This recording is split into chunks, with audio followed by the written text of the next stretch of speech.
सभाध्यक्षुलु आज के कार्यक्रम के अध्यक्ष राजेश कुमार अग्रवाल जी, गौरवनीयुलु हनुमंतराव गारू, एआईसीसी कार्यदर्शी మా ఎల్డర్ బ్రదర్ విశ్వనాథన్ గారు, గౌరవనీయులు జి చిన్నారెడ్డి గారు, గౌరవనీయులు హరకర వేణుగోపాల్ గారు, మా అన్నలాంటి వాడు తాహిర్ బిన్ హమ్దాన్ గారు, అన్వేష్ రెడ్డి గారు, వేదికపై ఉన్నటువంటి వివిధ సోషల్ ఆర్గనైజేషన్స్ అధ్యక్షులు, నా మిత్రుడు సతీష్ గారు 30 ఏళ్ళుగా హిందీ దినోత్సవం జరుపుతూ ఉండే. ఈ మధ్యన కొద్దిగా పలసపడ్డాడు కానీ చాలా కార్యక్రమాలు సతీష్ గారి ఆధ్వర్యంలో చేశాం. కొంత హిందీ महाविद्यालय कहाँ करते थे, हिंदी विचार सभा చేస్తూ ఉంటుంది. भाइयों बहनों, आज के दिन 1949 में भारत सरकार ने हिंदी भाषा को एक आधिकारिक भाषा घोषित करी है. यही दिन हर साल हिंदी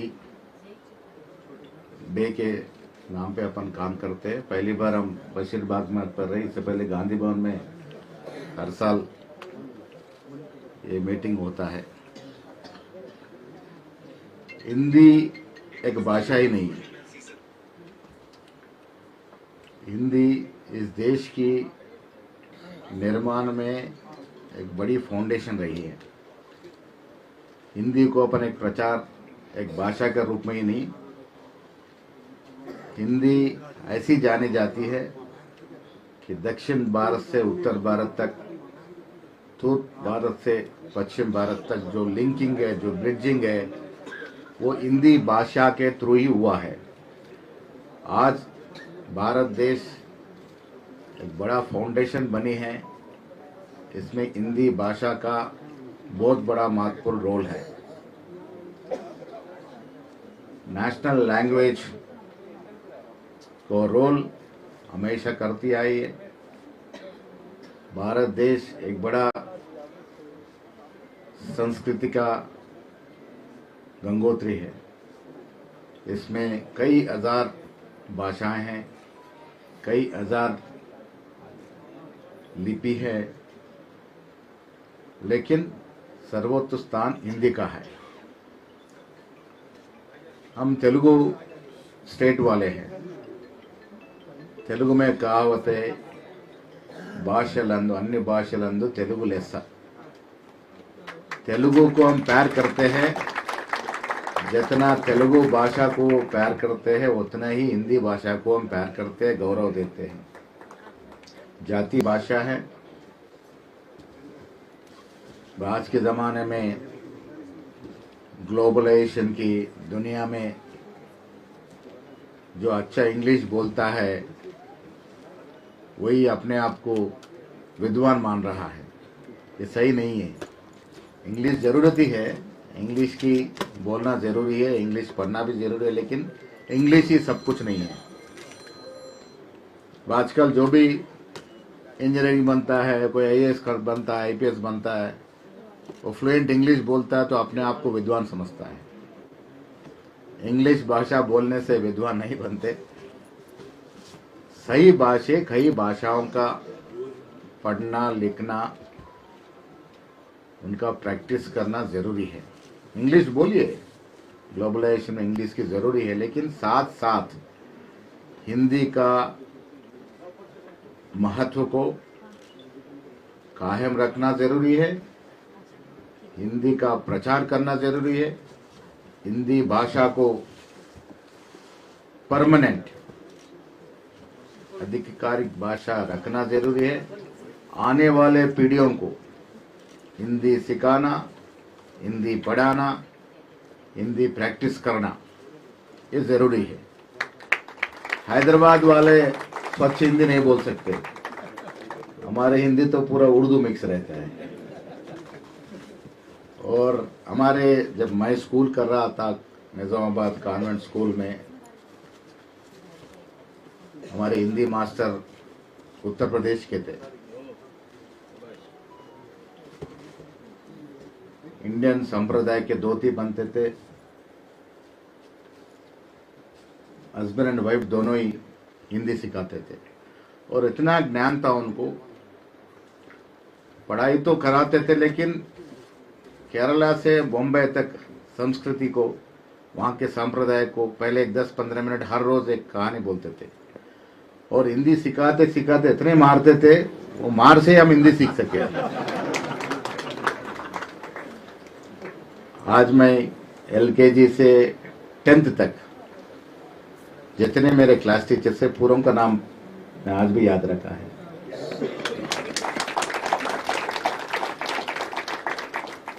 हिंदी उस दिनों में सीखना बहुत कठिन था, लेकिन सच बोल रहा हूँ, मास्टर जी के जितने मार हमें गिरी है उसी से हम हिंदी सीख सके। और उर्दू भी हमारे निजामाबाद में हम जहाँ रहते थे पुलांग स्टेट में, हमारे बाजू घर पूरे मुस्लिम घर थे, तो उर्दू तो अपने आप सीखते सीखते आ गए। उर्दू और हिंदी मिक्स सीख के चले। और स्वच्छ हिंदी बोलना वो तो आसान नहीं है। स्वच्छ हिंदी में जितना मिठास है वो सच्ची हिंदी बोलने वाले ही जान सकते हैं उसको। सो आज स्टेट में जो रेवंत रेड्डी जी के नेतृत्व में सरकार है, आज सुबह बात हुई थी हमारे शाम के मीटिंग में, मैं बोला हूँ कि ऐसा हिंदी हमारे नए अध्यक्ष जो राजेश अग्रवाल साहब 1 साल से बोल रहे हैं हमारा मंथन राजेश जी को अध्यक्ष बनाना है 1 साल से। और हमारे विश्वनाथन भी हमसे पहले राजेश अग्रवाल को पढ़ सके, समझ सके, उन्हें बोले कि राजेश जी को बनाओ, ये डिपार्टमेंट को स्ट्रेंथन करना है, राजेश अग्रवाल कर सकते हैं। तो बहुत सारे सोच विचार के बाद राजेश जी को हमने मीनाक्षी नटराजन मैडम से अप्रूवल लेके अध्यक्ष बनाए, कामयाब रहे उन्होंने और आज इतना बड़ा प्रोग्राम का आयोजित कर रहे हैं। भाइयों, एक बात बोलना है, कांग्रेस पार्टी सबकी पार्टी है, सब प्रांत को, सब कास्ट को, सब रिलीजन को एक समान देखने वाली पार्टी है। आज आप देश में देख रहे कहा हालात क्या है, कास्ट के नाम पे, रिलीजन के नाम पे, प्रांत के नाम पे सिर्फ राजनीति के लिए देश को तिचड़ बिचड़ कर रहे हैं। राजनीति जरूरी है पद के लिए, जो पद पे चढ़ रहे वो पद न छोड़ना चाह रहे, उसको कायम रखने के लिए कहाँ कहाँ गिर जा रहे, ये देश के भविष्य के लिए अच्छा नहीं है। राजनीति पार्टी जिसकी पार्टी उसको रहती है, जिसकी अभिमान उसको रहते हैं। हम कांग्रेस से पहले से हम कांग्रेस को अभिमान करते हैं, लेकिन हर पार्टी का हम कदर भी करते हैं। आज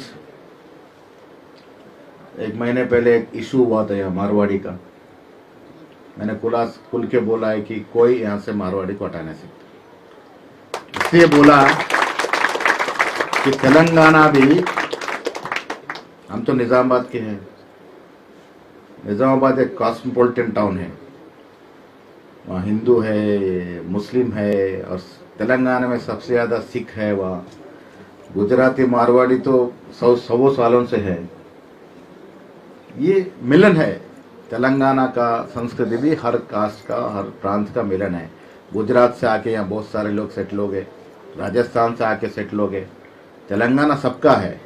लेकिन एक बात और भी, तेलंगाना सबका है। और एक बात भी बोला हूँ, जब यहाँ का कम्युनिटी आके कंप्लेंट करी, मैंने CM साहब से बोला, जो भी गलत काम करते हैं, चाहे वो मारवाड़ी हो या गुजराती हो या तेलंगाना के कोई और कास्ट हो, गलत तरीके से पैसे बनाना चाहते हैं, उनके ऊपर सख्त कार्रवाई होनी चाहिए, वो कोई भी हो।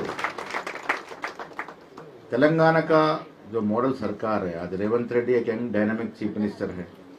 आज सुबह मैं कहीं और, I was talking about evening's meeting, so I told him that I am going to attend this in the day. He said he conveyed his best wishes, and he also convey Rajesh Agarwal his best wishes. तो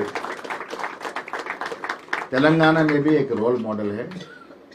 आपको हम guarantee देते हैं, तेलंगाना सबका है, तेलंगाना सरकार सबके लिए काम कर रहे हैं। हमको जितना हिंदू को सम्मान करते हैं, उतने मुस्लिम को सम्मान करते हैं, उतने गुजराती मारवाड़ी को सम्मान करते हैं, उतने हर कास्ट हर रिलीजन को सम्मान करते हैं। देश का निर्माण ऐसा है, सेक्युलर देश है ये। देश का फाउंडेशन में ही सेक्युलरिज्म इनकॉर्पोरेटेड है।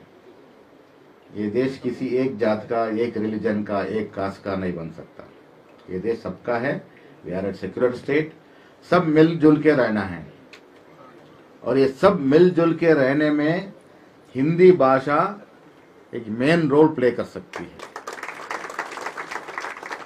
हिंदी भाषा का डेवलपमेंट के लिए क्या करना है, राजेश जी आप एक प्लान बनाइए। विश्वनाथन जी आपके तो बड़े सपोर्टर है। विश्वनाथन जी, मैं, हनुमंतराव जी, यहाँ पे मंच पे ऐसे पूरे लोग सीएम से मिलेंगे। और सतीश का भी विचार लीजिए, बेचारा बहुत साल से मेरे साथ एनएसओ में था ना, इनका भी विचार लीजिए और एक कॉन्क्रीट प्लान बनाइए। हिंदी भाषा कम बोल रहे हैं और कम होती जा रही है, ये देश के लिए अच्छा नहीं है। हिंदी बोलने का प्रैक्टिस जरूर आगे बढ़ाना है। इनके लिए क्या कर सकते हैं, सीएम से क्या बात कर सकते हैं। हनुमंता अन्ना जो तो खुल के बोलते, हर चीज में खुल के बोलने वाले आदत है उसको। मेरे को 2-3 बार बोले, अरे इमरा भाई राजेश का नहीं हुआ।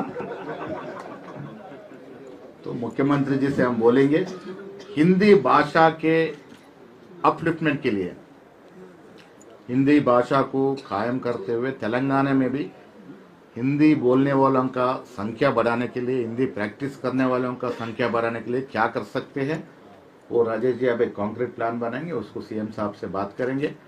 आपको पता है रेवंत रेड्डी जी ओपन माइंडेड आदमी हैं। हर एक मुख्यमंत्री को एक टेस्ट होता है, एक अभिरुचि, क्या बोलते हैं हिंदी में, एक टेस्ट होता है, रुचि होती है, स्वाद होती है। ये मुख्यमंत्री का स्वाद हेल्थ एंड एजुकेशन है, स्पोर्ट्स। हमने एक साल में 80 इंटीग्रेटेड स्कूल्स दिए। आपको पता होना चाहिए, इंटीग्रेटेड स्कूल, एक स्कूल में 175 to 200 करोड़ का इन्वेस्टमेंट हो रहा है। SC, ST, BC, माइनॉरिटी एक ही जगह रहेंगे, एक ही कंपाउंड में, 25 एकड़ का कंपाउंड में रहेंगे। और वहां एजुकेशन ऐसा होगा कि वर्ल्ड बेस्ट साइंटिफिक मोड से टीचिंग होगा, वर्ल्ड बेस्ट टेक्नोलॉजी का उपयोग होगा। और तेलंगाना मॉडल स्कूल बनाने के लिए, जैसे पार्टी कोई भी हो, केजरीवाल दिल्ली में जो बना है हेल्थ एंड एजुकेशन के बारे में, अक्रॉस द पार्टी लाइन हम अप्रिशिएट करते हैं केजरीवाल का। हेल्थ एंड एजुकेशन में जो इम्प्रूवमेंट लाई है, ये हेल्थ एंड एजुकेशन प्रायोरिटी में है। एजुकेशन में हिंदी भाषा आती है, साथ साथ हिंदी भाषा का उसको डेवलपमेंट करने के लिए, आगे ले जाने के लिए हम काम करेंगे। राजेश जी को मैं दोबारा मुबारकबाद देता हूँ। आप हिंदी को प्रचार में लाने के लिए, प्रैक्टिस करने में क्या कर सकते हैं, क्या करना, रोड मैप बनाइए। सीएम साहब को मिलकर उनको काम आगे ले जाएंगे। मैं मंच पर बैठे सभी का, आप लोगों का धन्यवाद करता हूँ। जय हिंद, थैंक यू।